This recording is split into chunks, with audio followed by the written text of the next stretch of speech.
The Case of the Empathetic Enabler, a story that has puzzled psychologists and relationship experts for decades. It begins with a woman, let's call her Sarah, who was known for her extraordinary ability to understand and connect with others. She could listen for hours, offer words of comfort, and provide a shoulder to cry on. But as time went on, her relationships began to suffer, and she found herself trapped in a cycle of toxic dynamics. What was going on, and how could someone so empathetic be stuck in such a situation? As we delve into the world of psychology, we'll discover that Sarah's story is not an isolated case. In fact, research has shown that people with high levels of empathy are more likely to attract toxic partners, and even enable their abusive behavior. This may seem counterintuitive, but it's a phenomenon that has been observed time and time again. So, what is toxic empathy, and how can we recognize it in ourselves and others? In this video, we'll explore the psychology behind toxic empathy, and provide you with the tools and insights you need to build healthier relationships. To start, let's define what we mean by empathy. Empathy is the ability to understand and share the feelings of others, and it's a crucial component of any healthy relationship. However, when empathy becomes toxic, it can lead to a pattern of behavior that prioritizes the needs and feelings of others over our own. This can manifest in different ways, such as people-pleasing, overgiving, and even self-sacrifice. As psychologist Dr. Brené Brown notes, empathy is not about fixing or saving others, it's about being present and bearing witness to their pain. As we explore the concept of toxic empathy, it's essential to understand the psychological factors that contribute to its development. One key factor is the need for validation and acceptance. When we're highly empathetic, we often prioritize the needs of others to feel seen and appreciated. This can lead to a pattern of behavior where we overgive and overextend ourselves, in an attempt to earn the love and respect of others. However, this approach can backfire, as it can create an imbalance in the relationship and lead to feelings of resentment and burnout. Another factor that contributes to toxic empathy is the fear of abandonment. When we're deeply empathetic, we may become overly attached to others, and fear that if we don't meet their needs, they'll leave us. This fear can lead to a pattern of behavior where we prioritize the needs of others over our own, even if it means sacrificing our own well-being. As psychologist Dr. Sue Johnson notes, the fear of abandonment is a fundamental human fear, and it can drive our behavior in profound ways. As we examine the psychology behind toxic empathy, it's clear that it's a complex issue that requires a nuanced approach. It's not just about being empathetic or not, it's about finding a balance between our own needs and the needs of others. When we're able to strike this balance, we can build healthier relationships that are based on mutual respect, trust, and communication. However, when we prioritize the needs of others over our own, we can create a toxic dynamic that's damaging to ourselves and others. Now, let's take a closer look at the warning signs of toxic empathy. If you find yourself consistently prioritizing the needs of others over your own, it may be a sign that you're struggling with toxic empathy. Other warning signs include people-pleasing, overgiving, and self-sacrifice. If you're constantly trying to fix or save others, or if you're feeling drained and resentful in your relationships, it may be time to take a step back and reevaluate your approach.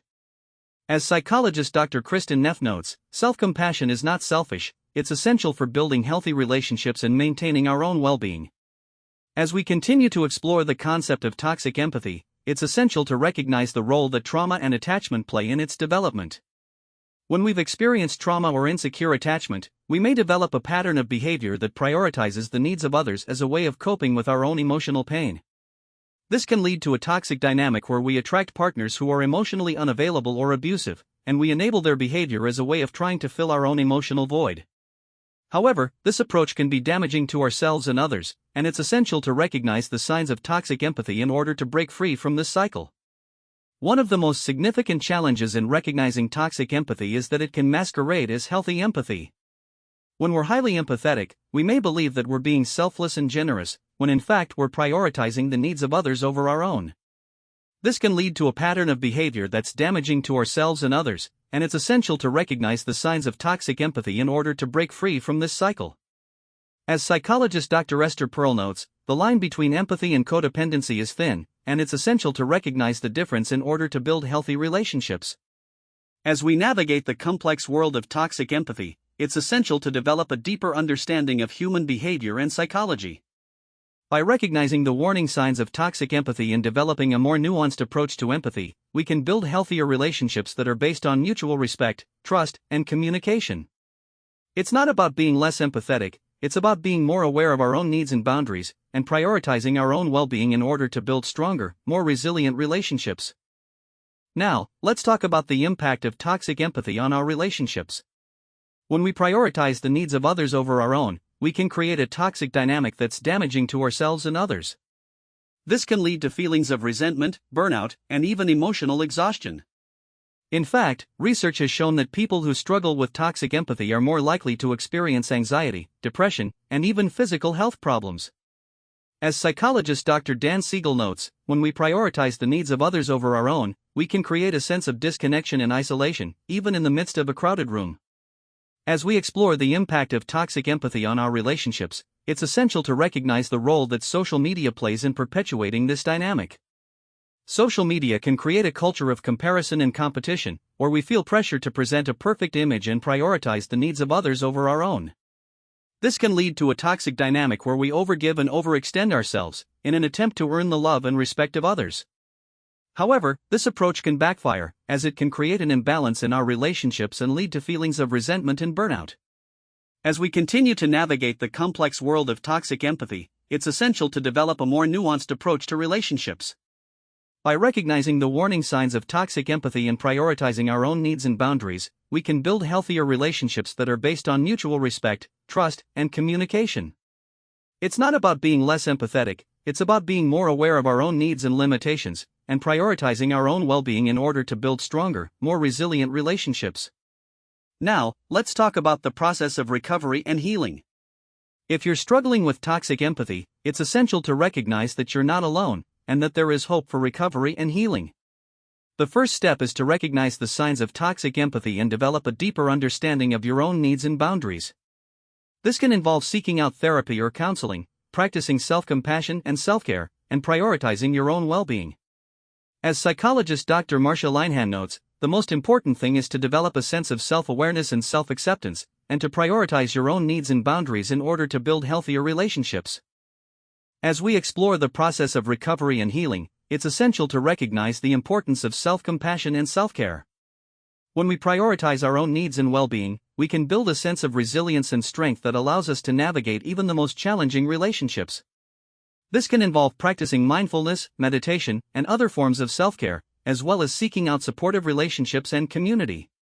As psychologist Dr. Kristen Neff notes, self-compassion is not selfish, it's essential for building healthy relationships and maintaining our own well-being. In conclusion, toxic empathy is a complex issue that requires a nuanced approach.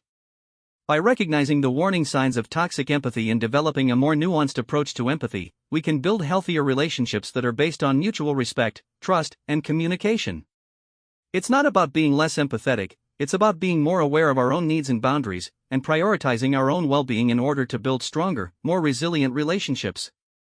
As we move forward, let's prioritize our own needs and well-being, and cultivate a sense of self-awareness and self-acceptance that allows us to build healthier, more fulfilling relationships. So, what can you do to start building healthier relationships today? Start by recognizing the signs of toxic empathy in yourself and others, and prioritize your own needs and boundaries. Practice self-compassion and self-care, and seek out supportive relationships and community. Remember, building healthier relationships is a journey, not a destination, and it's okay to take things one step at a time. By prioritizing your own needs and well-being, you can build a sense of resilience and strength that allows you to navigate even the most challenging relationships. As we come to the end of this video, we want to leave you with a challenge. Take a closer look at your relationships, and ask yourself if you're prioritizing the needs of others over your own. Are you struggling with toxic empathy, or do you know someone who is? Share your story in the comments below, and let's start a conversation about building healthier relationships. Remember, you're not alone, and there is hope for recovery and healing. By prioritizing your own needs and well-being, you can build a sense of resilience and strength that allows you to navigate even the most challenging relationships.